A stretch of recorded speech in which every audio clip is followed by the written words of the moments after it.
From the Library of Congress in Washington, D.C.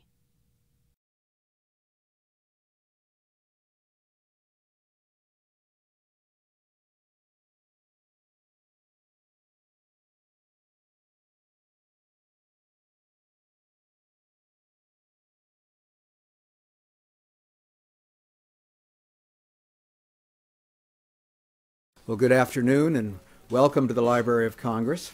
I'm John Cole. I'm the director of the Center for the Book in the Library of Congress, which is the reading promotion arm of the library. We promote books, reading, literacy, and the National Book Festival, which is one of the activities in which we're involved. This year's Library of Congress National Book Festival will be September 22nd and 23rd. A year ago, we expanded for the first time to 2 days.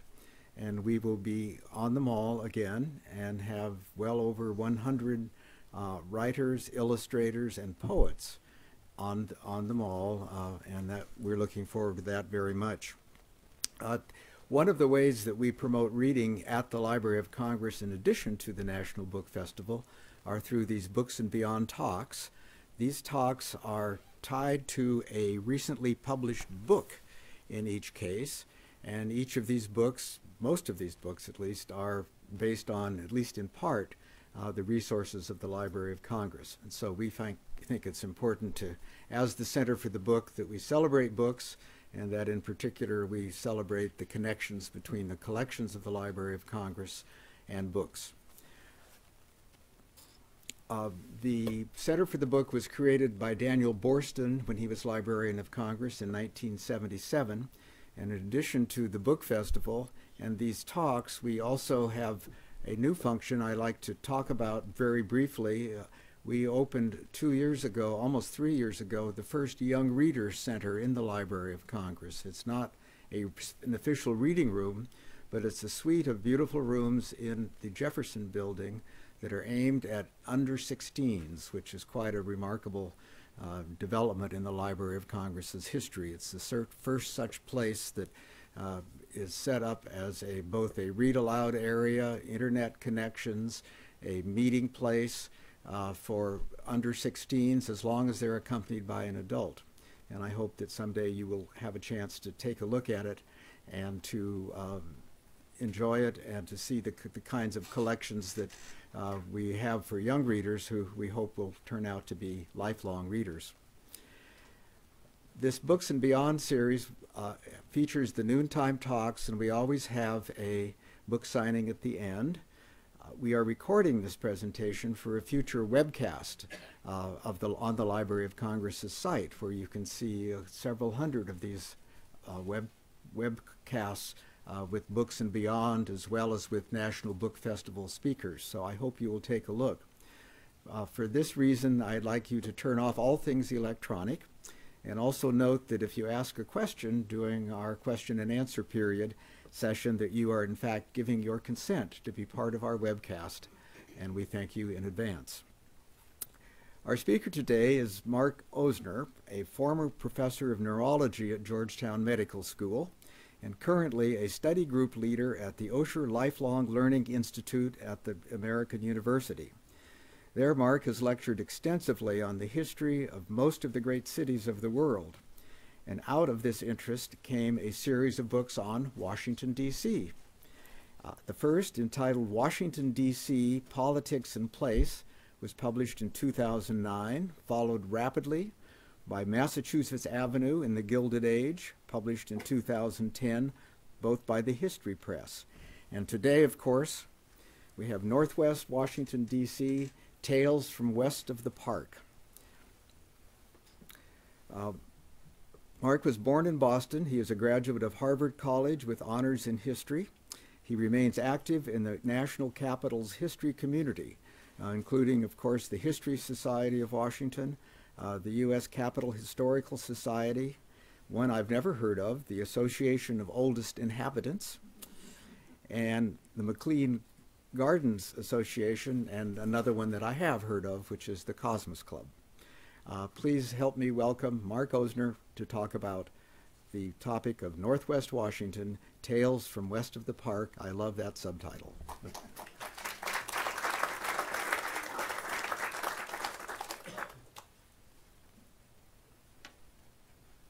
Thank you, John. It's really a pleasure. It's really a pleasure to be here. Much of the work I've done over the past year since I retired as a neurologist has been done here at the Library of Congress. I had my own little shelf, which made me feel like I was a researcher again. So it's a real pleasure to be here, and I thank John for his efforts to arrange this talk. Now, when you hear this subject title, Northwest Washington, Tales from West of the Park, most people think of Northwest Washington, west of the park, as a socioeconomic area, rather than what I'm going to be talking about, which is as a geographic and geological area.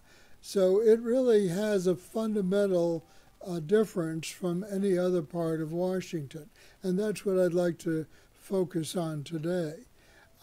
As John said, I focus on the history of great cities, and I've always interested in the interaction of geography and history, time over time history, but also how it's affected by the geography, and in this case, the geology of Northwest Washington.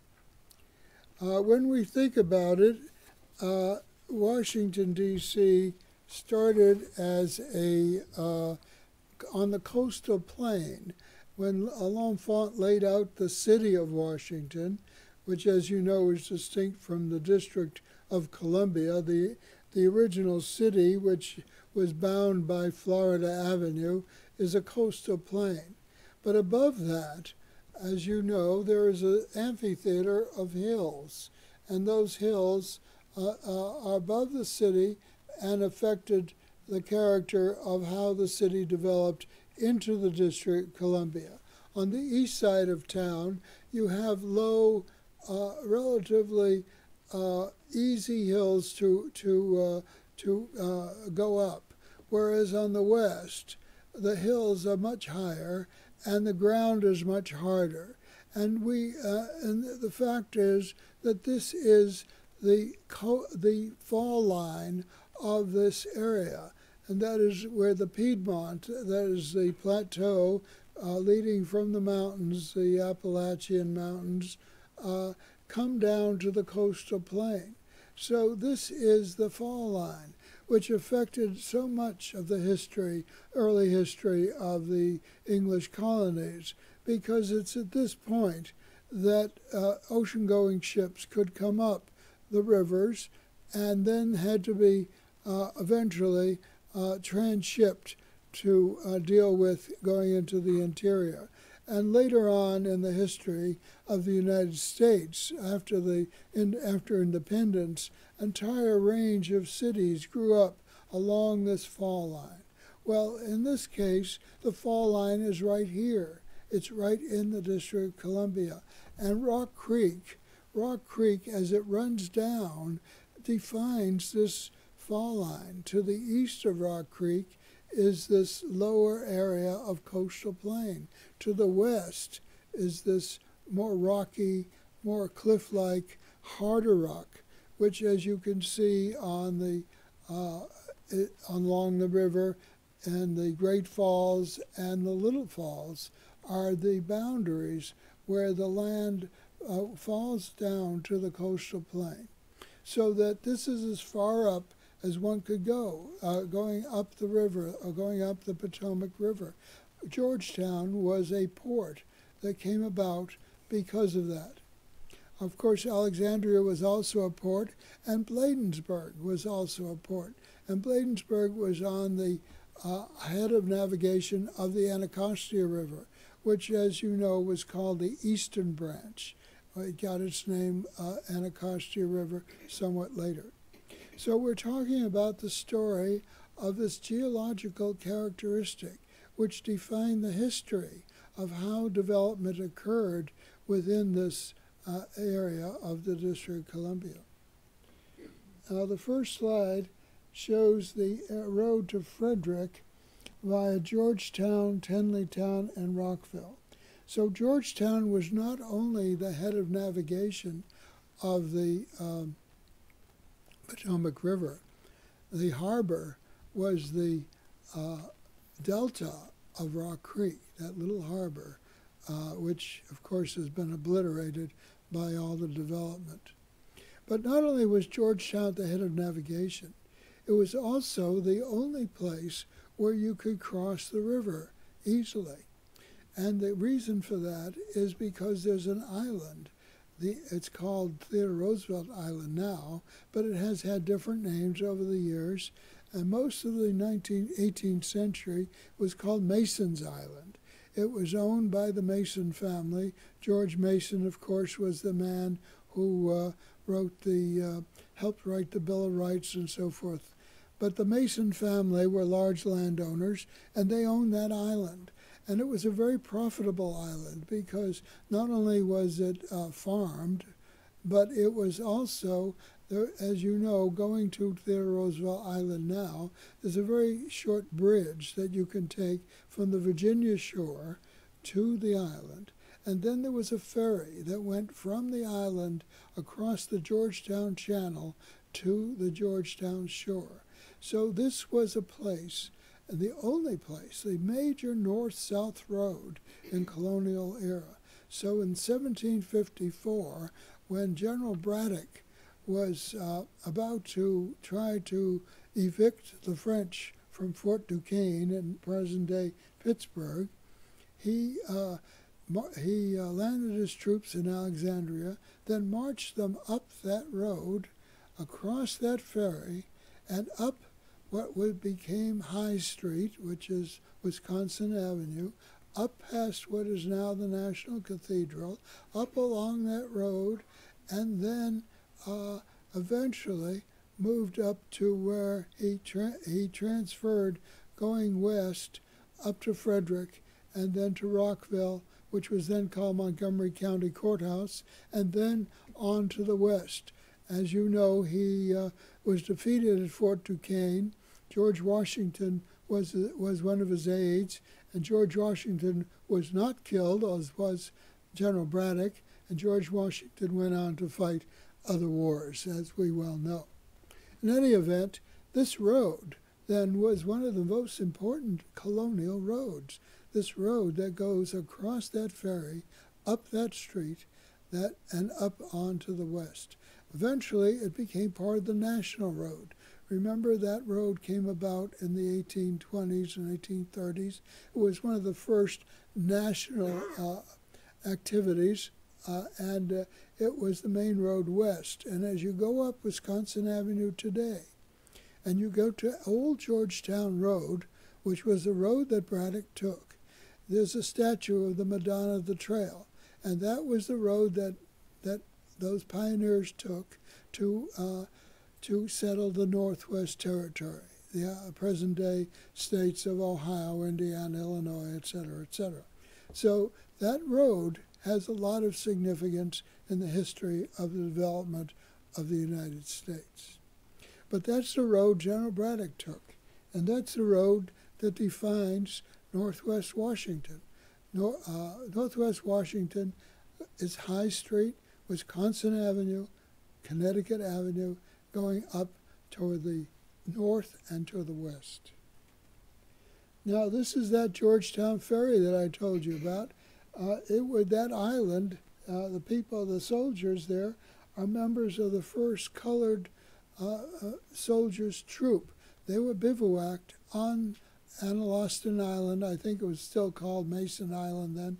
At any rate, they were bivouacked there, and there you see them at the ferry, and you see across the channel Georgetown.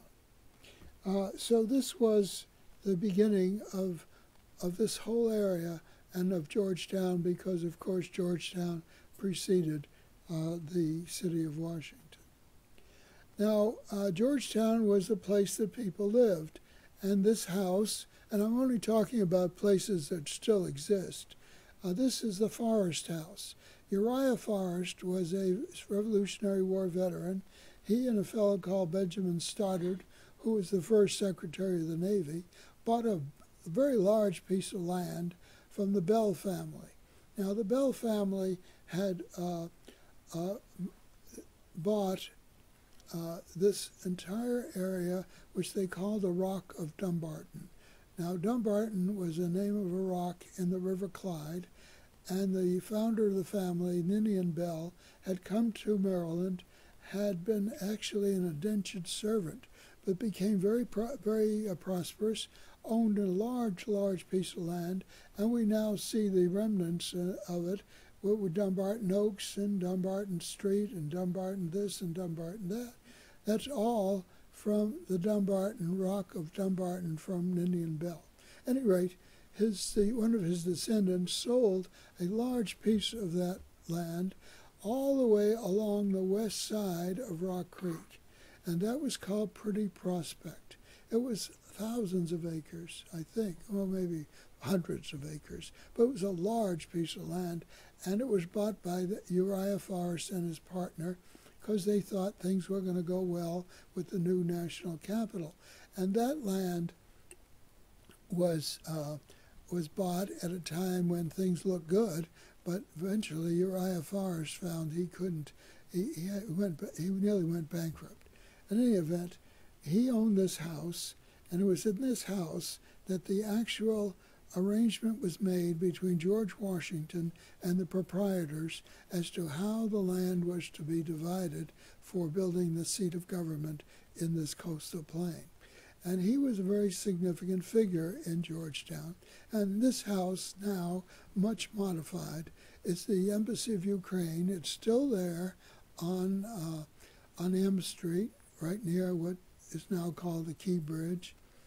And Uriah Forrest was married to a daughter of one of the Maryland governors, and she disliked living in Georgetown. It was too noisy, it was too hot, it was too smelly, and she said, let's move uptown, let's move to our country place, and she did so, and that's where they lived. They lived on this farm called Rosedale.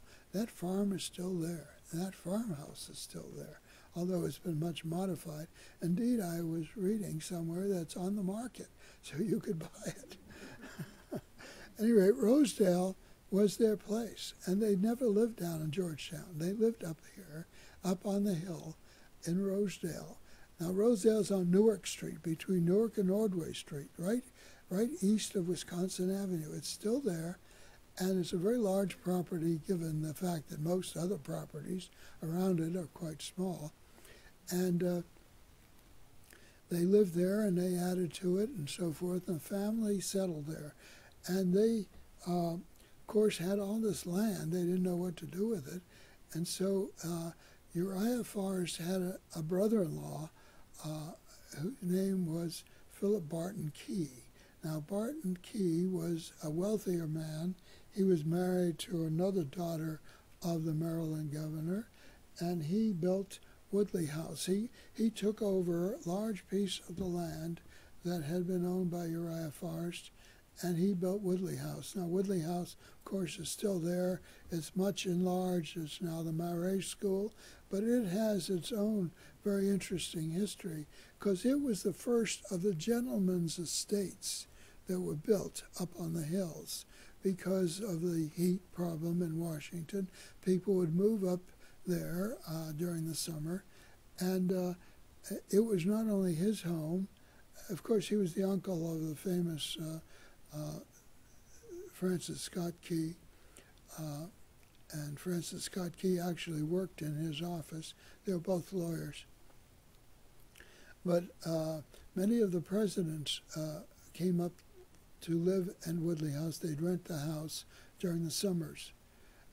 And most recently, the largest single, most important inhabitant was Henry L. Stimson. Many of you may remember him. He was Secretary of War in the Franklin Roosevelt administration just prior to World War II. Franklin Roosevelt invited Frank Knox and Henry Stimson, who were both staunch Republicans, to become members of his cabinet and to bring about a unity government prior to the onset of the war. Anyway, Henry L. Stimson had a very extensive career. He was one of these men who came to Washington intermittently from Wall Street being a large, very large-scale corporation lawyer. He also was Secretary of War in the, well, he was whatever. He had a very extensive career. And he lived in this house, and a number of other interesting people. But as I said, it was the first of the gentlemen's estates, and it's one of the few that still remains extant. Now the others that are still there, one of those was Twin Oaks. Now Twin Oaks is the embassy of Taiwan government. It's still there. It was the home of Gardner Hubbard. Now Gardner Hubbard was the father-in-law of Alexander Graham Bell. And actually, Hubbard was the man who organized the Bell telephone system. He came to Washington from Boston and was instrumental in ensuring that the telephone patent remained viable. It is described as the most valuable patent ever in the history of the world, if not the United States. At any rate, Twin Oaks is still there, and the group that's on the porch was a picnic of people who had joined the National Geographic Society, and Gardner Hubbard was the founder of that society, and the Grosvenor family, which are descendants of the Bells, had continuing involvement with that society until very recently. Now this is another one of the houses that are still there. This is, if you recognize that, it's the Zartman House of Sidwell Friends School. And it was another one of these houses. It was built by a family that originally bought the land which is now the National Cathedral. Now, as you know, it's called Mount Alban. And St. Albans Church on the corner there preceded the National Cathedral. Now the man who bought that land and built his house where St. Albans Church now is, I believe, was a man called Norse, N-O-U-R-S-E. He was the treasurer of the United States.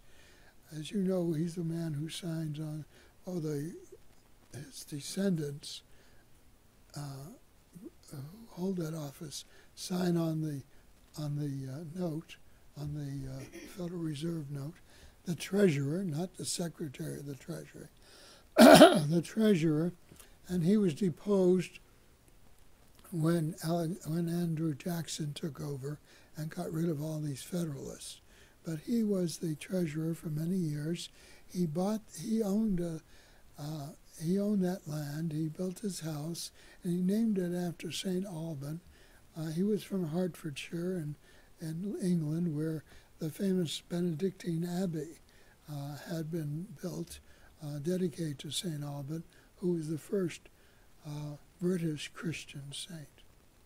At any rate, so we have Mount Alban, we have St. Albans. That family then built, one of their children or grandchildren, built the Highlands, and they lived there for quite a long time, until 1910, 1915. The last descendant died, and it was owned by Admiral Grayson. Admiral Grayson was the physician to Woodrow Wilson, and he was instrumental in ensuring that Woodrow Wilson was able to stay in office, although he was not really fully competent, and he had tested to his ability to remain president, as was his wife. His wife was very interested in that as well. So Admiral Grayson, I just read a book, a memoir by Grayson, in which I was interested in what he said about this whole episode. And he sort of glossed over the whole thing, which was so important, and it led to many, many changes, including some method by which we could attest to the competence of the president remaining in office. And he just said that Woodrow Wilson was fully competent throughout that time. Of course, he had had a very severe stroke, many strokes, but he had a very severe stroke and was really bedridden. At any rate, we have the Highlands. Now, this is the story of the 1890s. These gentlemen estates became broken up and subdivisions were platted. And that's the story of the 20th century. Now, what happened was we had electrification of the trolleys. The horse cars could go up the 14th Street hill and did so. And Mount Pleasant was an early development because that hill, you could go up very easily, even with horse cars.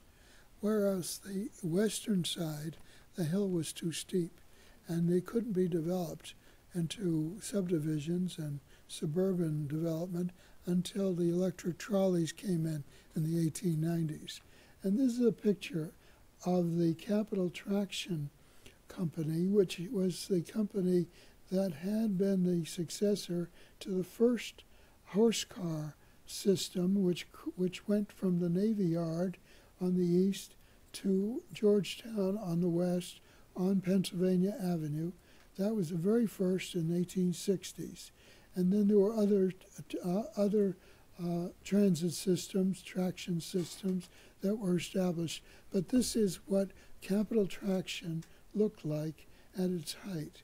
And it went up the hill, as you can see, that hill that goes up Wisconsin Avenue to the very top, and that was one of its lines. It had other lines elsewhere, but the main line was the lower east-west line that was the very start. That was the horse car line. So here we go, and here we are, Cleveland Park, one of the first of the subdivisions. It got its name because the Forrest family had as its one of his descendants a man called Green, and he built a house on the property.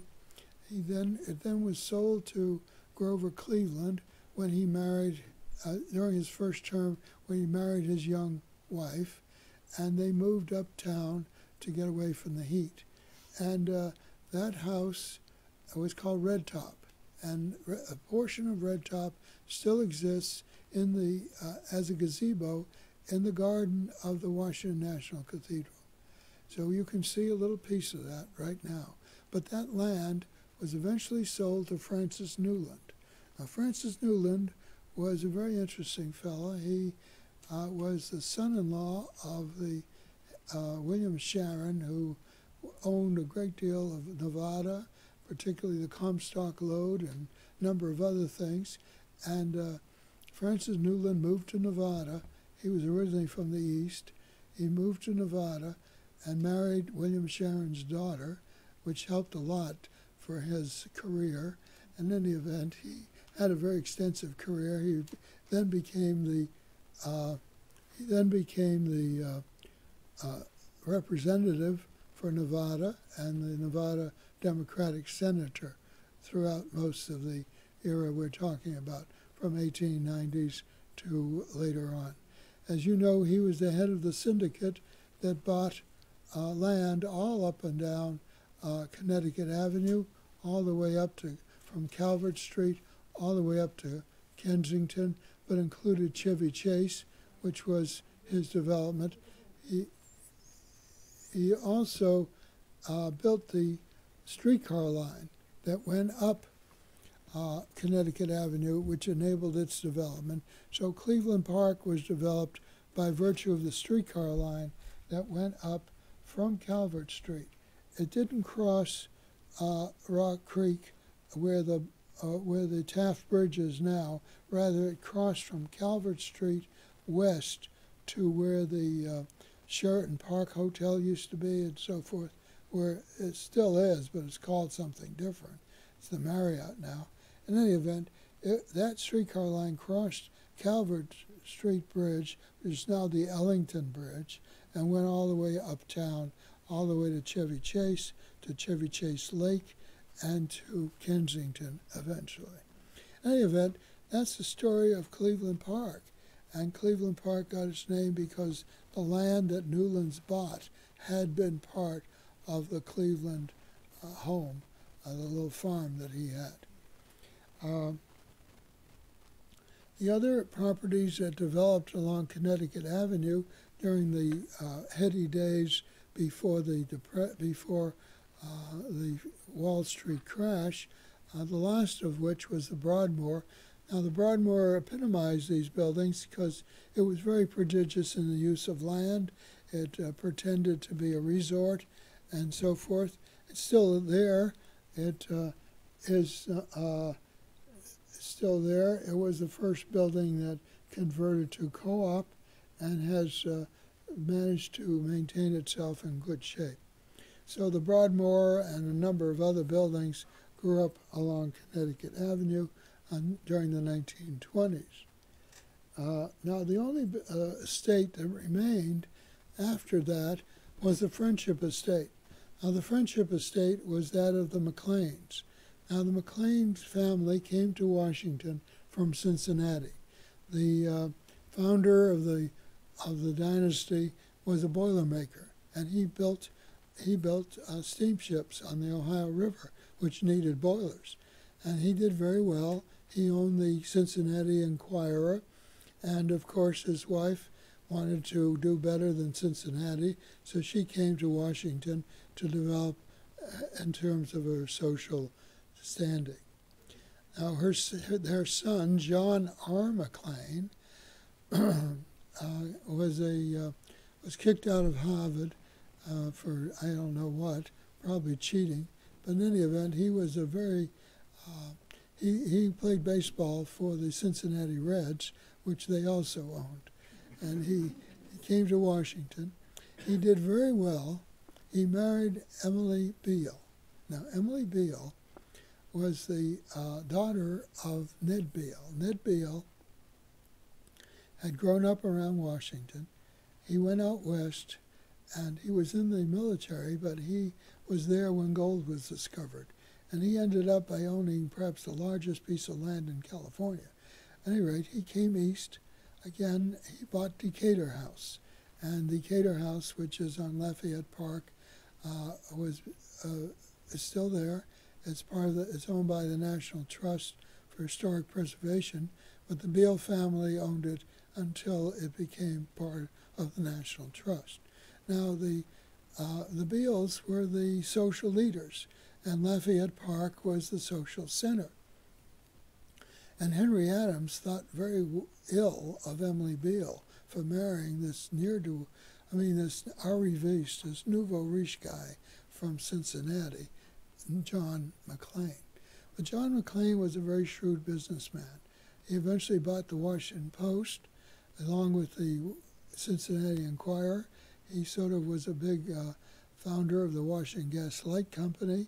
He also owned what's called the Washington Old Dominion Railroad, and that had one of its stops in Virginia called McLean, named after that family.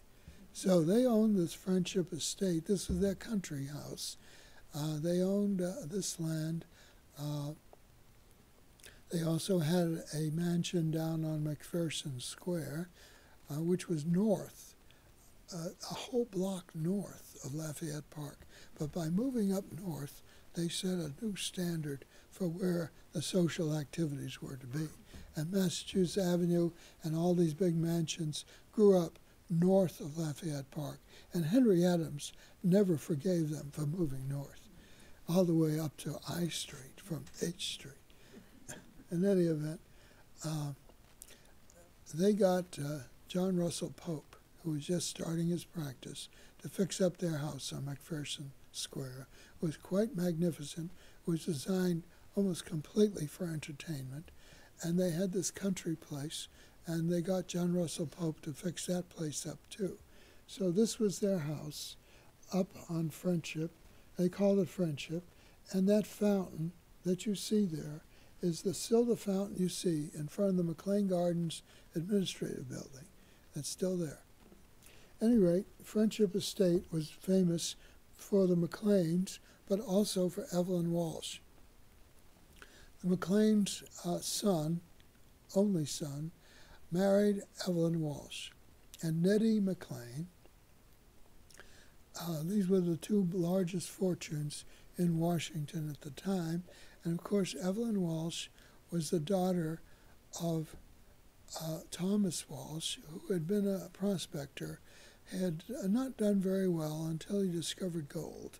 And then he became very wealthy, and he had the largest, most profitable, most productive gold mine in the United States. And he moved to Washington. He built his house on Massachusetts Avenue. Still there is the Indonesian embassy. And when you go by it, you can see that when Walsh told his architect, I want to spend more money than anyone else has ever spent for a house. And it looks it. It doesn't look anything but a most expensive possible house that you can ever have. So that's what it was, and that's what it is. So Evalyn Walsh was the daughter of this very, very generous, he was called the Monte Cristo of Colorado. He was like Monte Cristo in the Count of Monte Cristo, and that he had gold plates, and he was just very, very generous with his money. And Evalyn was his only child. Her brother had been killed in an automobile accident, and she had been badly injured. But she was his only child, and she loved jewels. And so on their honeymoon with Nettie McLean in Paris, Cartier saw that this was an easy mark. He sold him the Star of India, and then later on he sold him the Hope Diamond. And there she is, Evalyn Walsh, with her Evalyn Walsh McLean and her Hope Diamond. She wasn't young anymore, but she sort of flaunted her Hope Diamond. It was her trademark. It made her something special. And this was the last of the great estates. And both of them used up their money.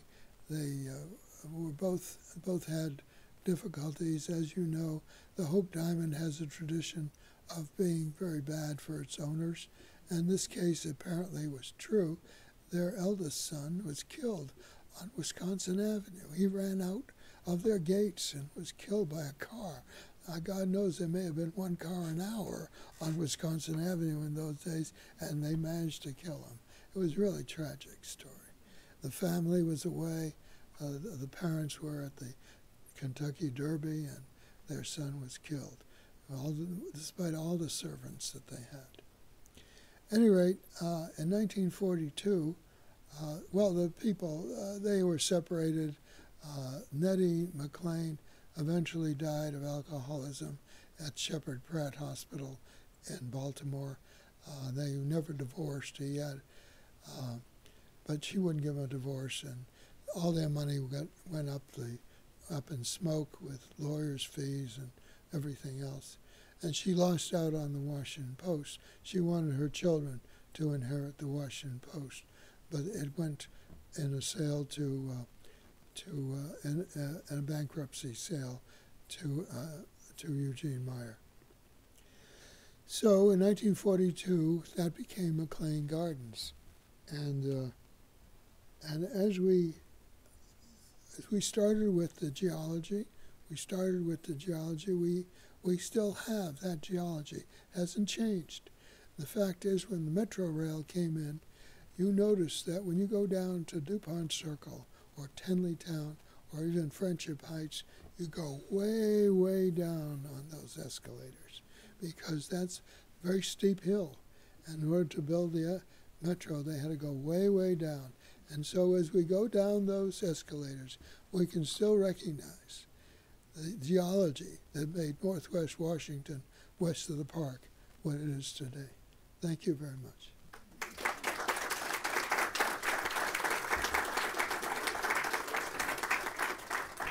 I'll be glad to entertain any questions.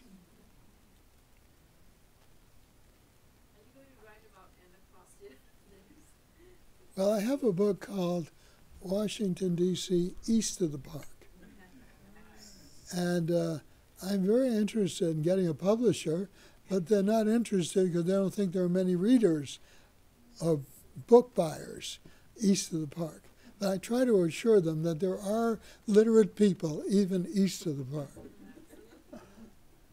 My next book, I think, will be Washington Metroland. I really got interested in the metro system, how it came about from the trolleys, from the ancient roads, from the Native Americans, then the trolley system, and then the metro.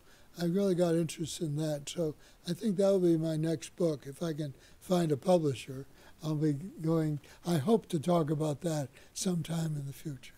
Yes, any other questions?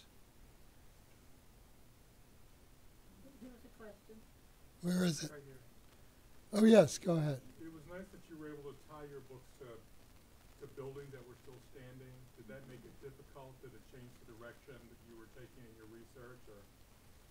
No, it made it much easier, of course, because I didn't have to go on about all these things that are not there. So it really, fortunately, there are a number of places still extant. Most of them are embassies and things of that sort. But there are there, and therefore they could provide some kind of focus. But I like to do that because all my books, I did one on Massachusetts Avenue and one called, as John said, Politics in Place, which deals with buildings in each era, from each era, each generation, but those that are still there. Because I think that gives people an opportunity to see things there now, but in the context in which they were created. That's sort of the theme of my books. Any other comments or questions? Mark, Yes. say a word in my introduction, of course, which I got out of the back of this book, about your interest in other cities. What did you do regarding other cities that led to this work on Washington? Well, of course, Washington is my first love, really. I mean, when I came to Washington, I'm from Boston. When I came to Washington, I just thought this is so great, a city that makes sense, that's organized and rational, streets that are numbered and alphabetized. And I used to take my kids up and down the road and say, what's the next street? You know, ABC, you know, what name is on it? And you have the famous Americans and geographical areas and all that. And the thing that intrigued me, coming from Boston, is that a man called Hagner, some of you may know, Randall Hagner is still a company that owns real estate here. And Hagner, in the 1890s, was a judge in the D.C. court.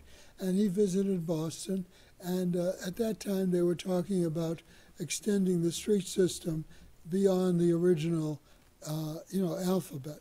So that the idea was, well, we're going to go double A, double B, as some cities have. And he thought, no, in Boston, in the Back Bay, they named the streets alphabetically, but they used very nice aristocratic names. And he thought it would be nice to do 2 syllables, but have them famous Americans. So the idea for this very rational system came from Boston, of all places. And I thought that was fun. But Washington, I really love Washington because, as I said, it seems so organized and rational and so beautiful. I really love it. But at any rate, after I did Washington, actually I gave a course on Washington, D.C.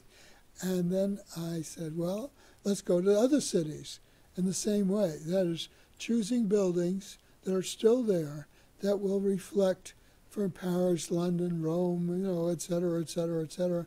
And I go through each era and look at those buildings that are from that era. So we start from ancient Rome, and then we go up to modern Rome. And London, Paris, every city that I could think of that I visited, that I would like to visit, every one of them.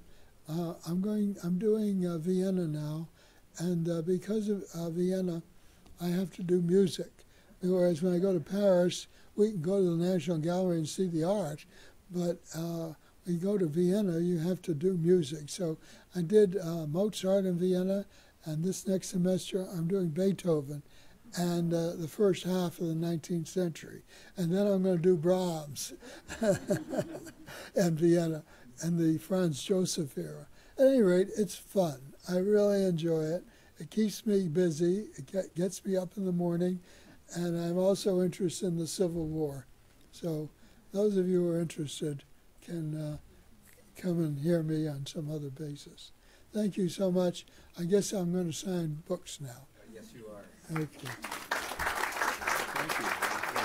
Let me just say a word, and then I'll...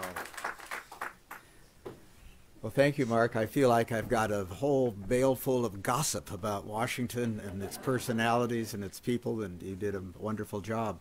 We're now going to sign books, and the books are for sale out in the lobby and at a Library of Congress discount. And Mark will be happy to sign them and to chat with you about any other questions you might have. Let's conclude with a final round of applause for Mark Ozer. This has been a presentation of the Library of Congress. Visit us at loc.gov.